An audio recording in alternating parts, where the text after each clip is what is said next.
Hey, what is up, everyone? It's Rich. All right, welcome to Super Fun Sunday. This is going to be interesting. I'm going to do it as an open that book. So today we are going to look at the graffiti. Is it called the graffiti designs?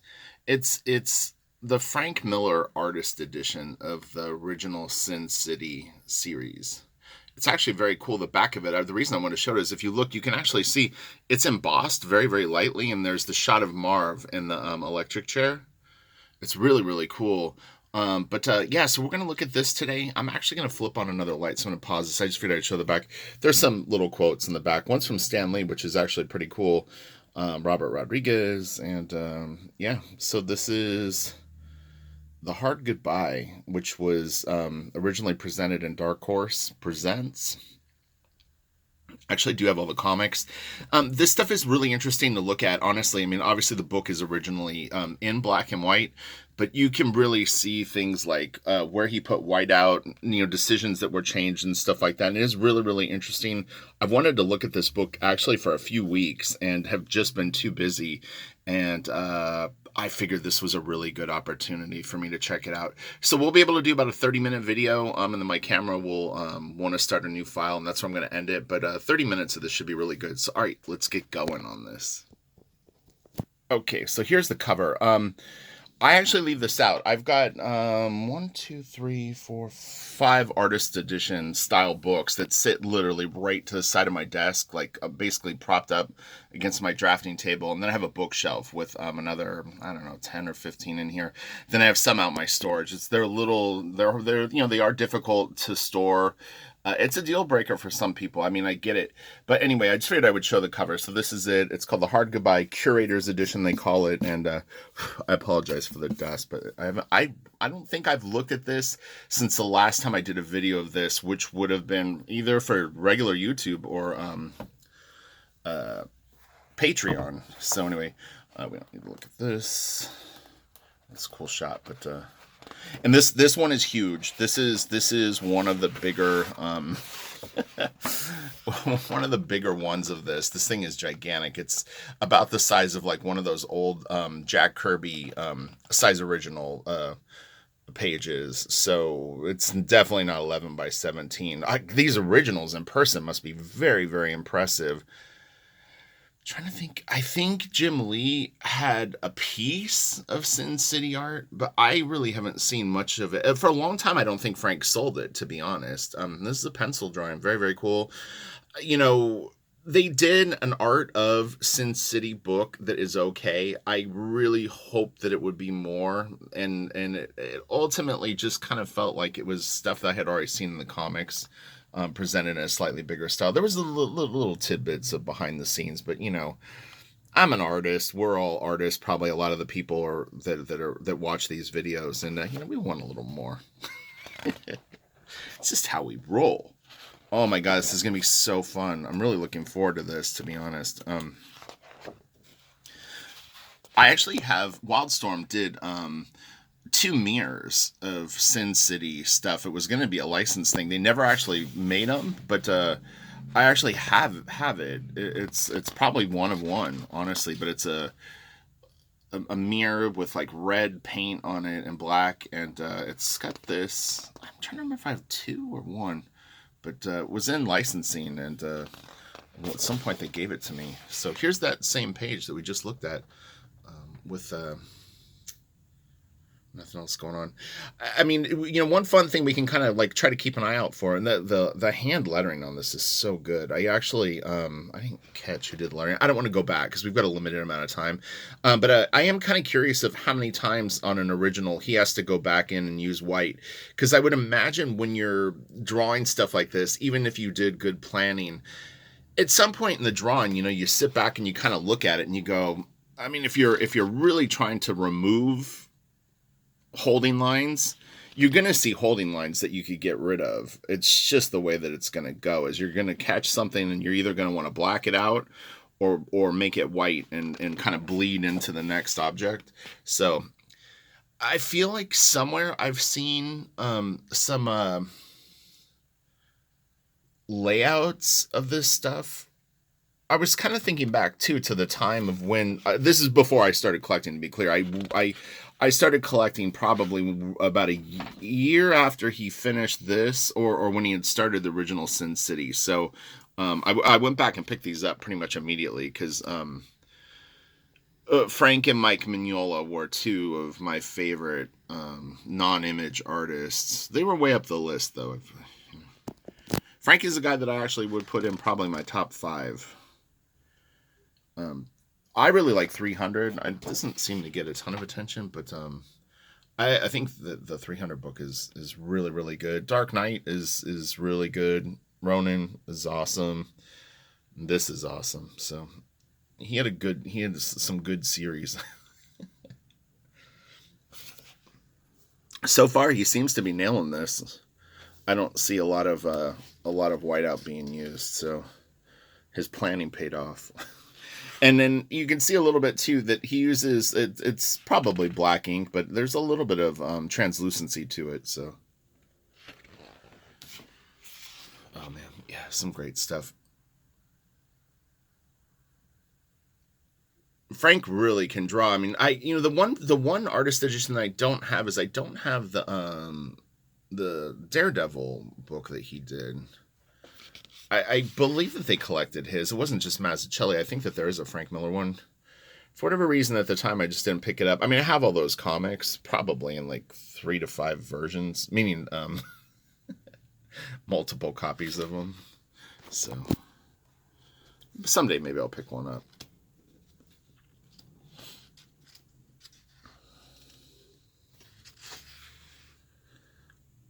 I look at these books as like vitamins for my brain. My artistic vitamins. So they're always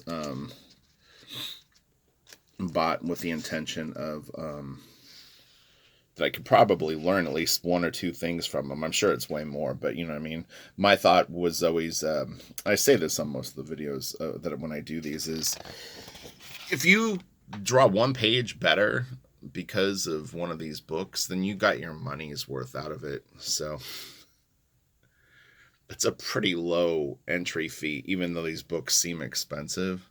But as a professional artist, if I can, draw better because of seeing something in one of these or getting an idea or just, one thing that you kind of have to calibrate your mind to, and I've talked about this in terms of the difference between traditional and digital and where, call it like size dysmorphia sort of happens for digital artists, is because you can zoom in and out. You really aren't seeing the full page the whole time that you're working on it because you can be really zoomed in and focused on little tiny details. But when you work full size, this is what you're staring at all day. You may be focused in on little areas, but you're constantly taking in the full piece. And that size and understanding when you look at a book like this, how big the drawings actually are and the proportions and size relationships of everything that's going into a page is really, really important, because you might think that you're drawing big, especially on a big piece of paper, and you might not be, but being able to see someone like Frank or Mignola or Jim Lee or Bill Sienkiewicz or Bernie Wrightson or Kelly Jones or Sam Keith or Walter Simonson, like all these different books that they've done, you really get an idea of what an original piece of comic art looks like and how big these hands are. And like I said, this book is gigantic. It's probably 4 times the size of a comic. And I would say almost the size of a double page spread turned sideways in terms of like if you had regular comic book paper. This is a great one. You could see a little bit of his pencils in here still. This is a great panel too. Bam. For whatever reason, this right here reminded me a little bit of Akira. Oh my god, can you imagine Akira books like this? Dude. Oh my gosh, I'm gonna guess that they drew the Akira original smaller, but man, to have Akira at this scale, oh my god, would be so expensive to get the whole series. But oh my god, it would be so worth it. I would totally buy them. I would save up and just that would be a must have. It'll probably never happen, but man, I do have the black and white foam books, but that's, you know, one of them gigantic. This will be interesting. This is even harder than doing the videos on my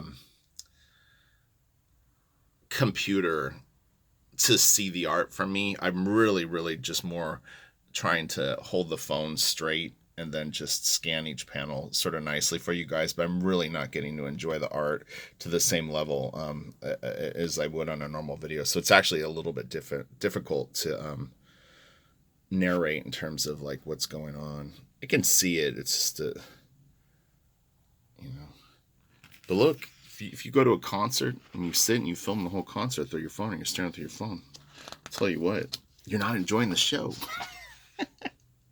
This is what it's like. It's like I'm at a concert staring at my phone when Frank Miller is performing right in front of me. It's a little bit of white.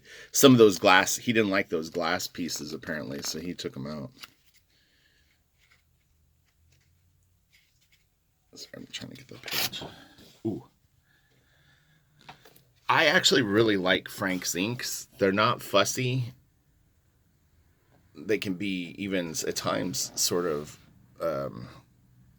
like pretty chaotic. Sorry, I know there's a glare or a shadow going on. I'll try to. Oh, the phone's getting heavy too. But you can see, like, he didn't really clean up the glass here. It's a lot of overlapping glass. Obviously, glass is see-through, so you could argue that. Look at that. Isn't that cool? Oh my gosh, that's such a great panel. Wow, that is really cool. Oh yeah, super fun Sunday is going to be super fun. Look at this. This is so cool. I mean, I've always been a fan of perspective. It's funny. It really is one of the things that I immediately enjoyed about Todd McFarlane's stuff is that he would have things in perspective that just looked like there was depth. That's just fun to me. And you can actually see the Strathmore watermark here. I believe it says Strathmore. I've bought this paper many times. These come in big sheets. You can actually get 3 comic book size and regular 11 by 17 pages out of them, plus like a little bit of a scrap piece of paper. So that looks to be what he did. And there's lots of different weights of the paper too, and you can also get smooth or rough. So sorry, I'm trying to get these pages are a little hard to turn.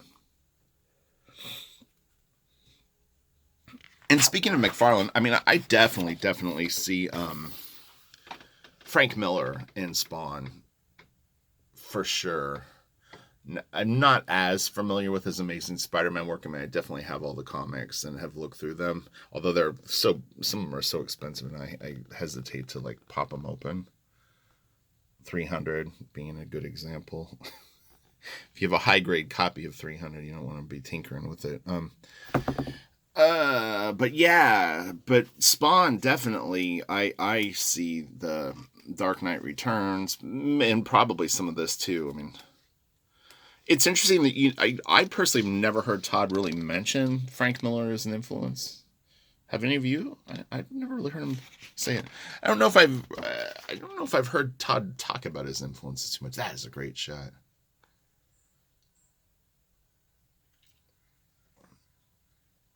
I would have been tempted to put a little bit more stuff in the water.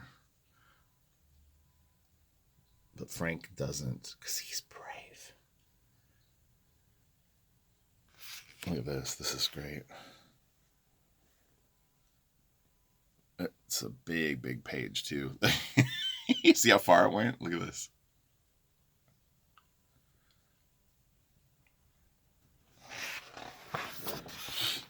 Oh, that's really cool. It's funny. I have a tendency to try to draw up shots, and when I do, I tend to make the head smaller for some weird reason. So it's something that I really actually have to watch. His head looks big to me in this shot, but it's funny is like he's leaning the other way. But yeah, like I'll have a figure drawn and I'll have a head, like the head shape totally looks like it's in proportion with the body, but when I actually draw the features on the head, they're always too small. It's very weird. Oh, it's so cool. Look at that. Oh man, that's so nice. What a great page. Oh, look at this. And you can see that he did have maybe a little bit of shadow or something going on his back that he opted not to leave in. But again, overall, I'm not seeing a ton of whiteout on the pieces. In fact, not even like the little chips and the bricks and stuff like that, or that kind of stuff. It's all seems to be pretty much the black India ink and then the white of the paper. So this is really, really cool to see.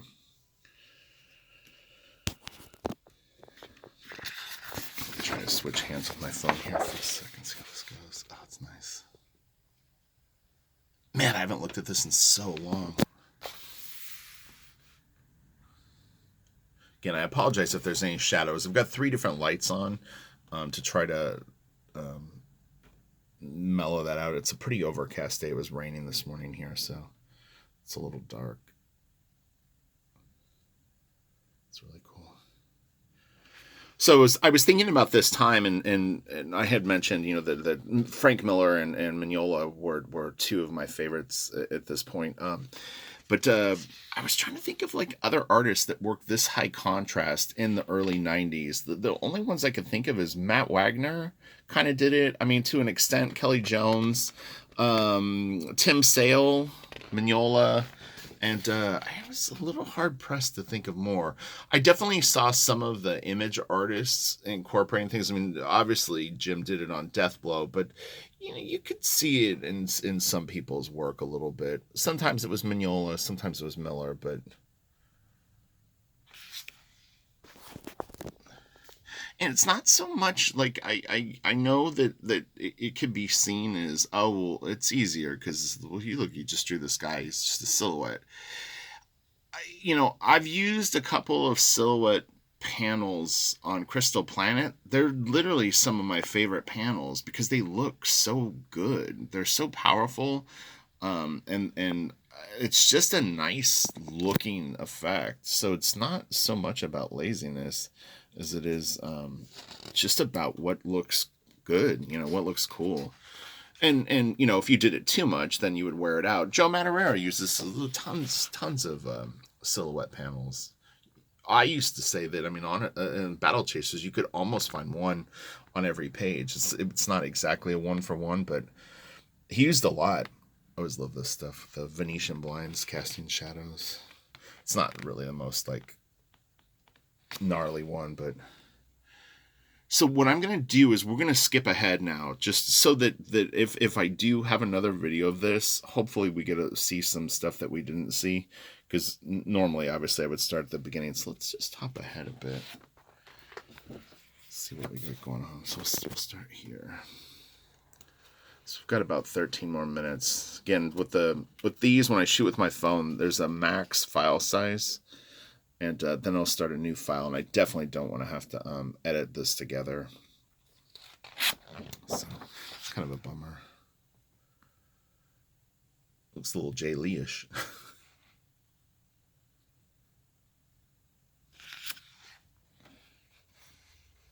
That's a way to get out of drawing a car. No.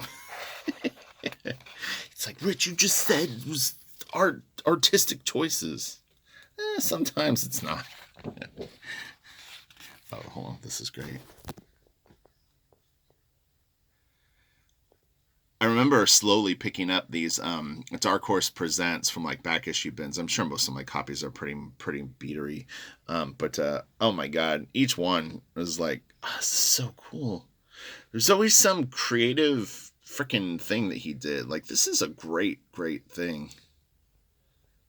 I love the roof of the barn or the little hut that's next to it. Oh yeah, look at this. Kunk. Man, this is a great little foreshadowing with the light on in here.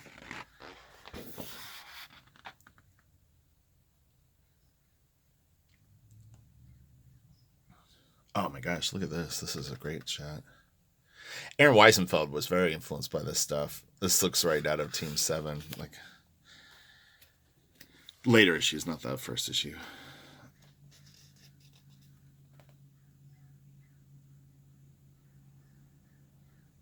It's cool. Oh yeah, look at that. Man, that's so cool looking. what a shot. That's so creepy.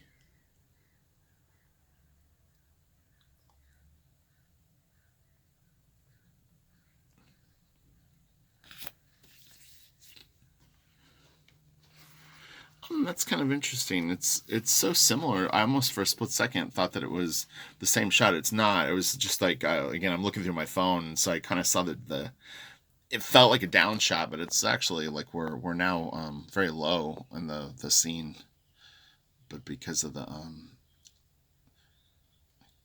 1 point perspective sort of vibe, it's oh god, it's so good. God dang, man. I don't know. Maybe we'll see. My phone won't tell me that it's done it with the file thing. If I go over, I go over. I'll edit it. It'll just take freaking 2 hours to fucking process it. Just sucks because I like to get Super Fun Sunday up early. I don't like to upload it at like 1. But and these files actually do take longer to upload than the OBS recorded ones for some reason. I don't know if it's some sort of encoding it has.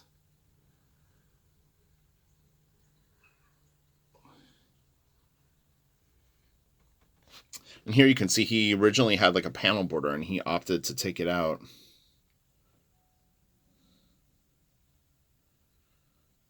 But again, he did it here too.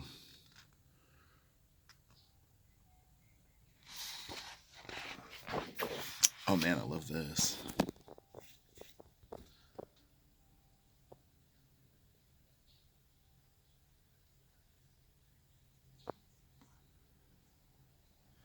See a little bit of whiteout on his shoulder up there. He might have originally had drawn it in.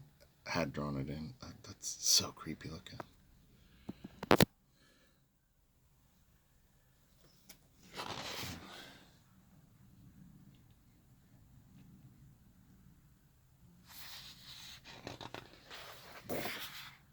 Raka. I like that. I'm not sure what's going on here with sometimes Frank would actually cut panels out and then paste them in. It looks like these bottom panels right here were actually done that way. And then maybe he had pasted something down here before and then removed it. And it's just yellowed over time. But these definitely are pasted down onto the artboard. So he switched these out. There's a little bit of talk of on Dark Knight Returns. I mean, he went in and actually did redo some of the inks of the work. Klaus Janson inked most of the book, but if Frank changed his mind or if he wanted it to have a different vibe, he would go in and do it. And so you can actually see in that book too, cut out panels and stuff like that pasted down, which is interesting. I'm sure both are really cool, especially for us since we weren't directly involved in it. Rocks are great. That's a really, really cool panel. Kind of Wrightson-ish. Yeah, it's kind of a little bit like a Bernie Wrightson vibe. Someone had mentioned the Bernie Wrightson Frankenstein Artist Edition because they've been kind of hinting and teasing, and wow, there was a lot of background that he removed on this one. He must have had rocks and grass or something like that and just decided to take it all out like it was too busy. Kind of pull back and I can see it. But obviously, like anyone else, I hope that it happens. I mean, I know for a fact that they can't find, I always speak in general terms, but we'll say if there were 75 Bernie Wrightson Frankenstein plates, they really have only been able to come up with like say 50. So there's a chunk that are missing and probably wouldn't be in the book. But what they could do is fill the other 120 pages with things that are kind of peripherally related to maybe that time period. If they could find other stuff, and fill the book with that. I think that just about anyone would be. I mean, the other thing they could do is they could do it like the Michael Golden was it G.I. Joe portfolio. have it right here. I just can't. There's no writing on the side of it that I can see. But anyway, I mean, they could do it as a portfolio. I would prefer it as a book, and even if it had less pages, I'd be fine with it being a little bit thinner. But yeah, I mean, that really would be cool.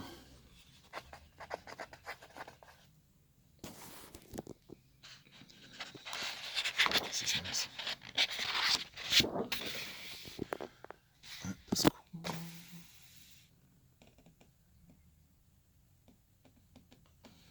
Actually, like I think the splash pages look nice. I'm a bigger fan of the panel, the more panels on the pages stuff. I like to see how he kind of orchestrates the smaller panels and moves through those ideas a bit more. Let's see here. Let's see one thing real quick. We'll hit that page. Oh gosh, look at this. Man, that is crazy. I don't even remember this page, to be 100% honest, as funny as that sounds. But man, that is wild.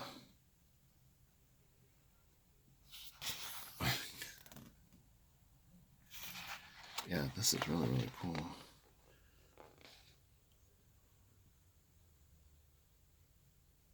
Da-na-na-na. Man, that is great. I think to some extent Joe Quesada seemed to, back in the day, pull a little bit of Frank Miller. Like I'm thinking of Sort of Azrael, like some of that. Man, these books are so cool.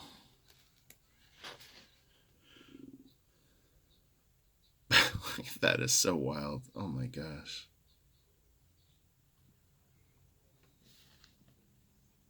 This looks like it might have been shot from the comic. I'm not 100% sure on that, but this looks different than the rest of the pieces. So maybe for some reason that original was gone.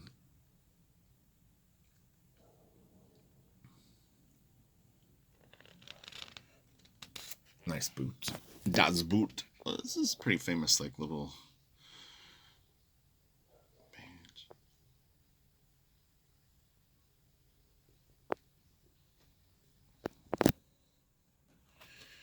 Okay, let's see what we got here. Oh, that's crazy.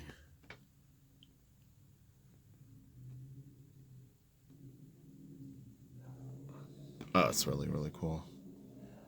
Man, the curtains look great. This is nice too. Man, he dressed them solid, like beefy dudes. Let's see what we got here. Oh yeah, this is nice. This book smells good too. It smells like paper and ink. It's a whole experience. Oh god, the book is sliding. This enormous book. It's moving. It's on the move. I've got it propped up on my Cintiq. Oh, that's cool. Oh man, look at this. Falling off of the shingles. So, okay, I'm going to start to wrap this up. We're almost at 30 minutes. I think it probably works good for some people too, because some people probably don't like to watch like really, really like long videos. What do you think? So okay, I'll be back later this week. I have some ideas for some videos that I want to do. So I'll probably shoot a video on Tuesday, but I've got some pretty cool stuff that I wanna hit, and I think people like it. Rest in peace, bro. All right, I'll talk to you guys later. Have a great Sunday. I'm working, and that's what I'm doing today. So, all right, bye.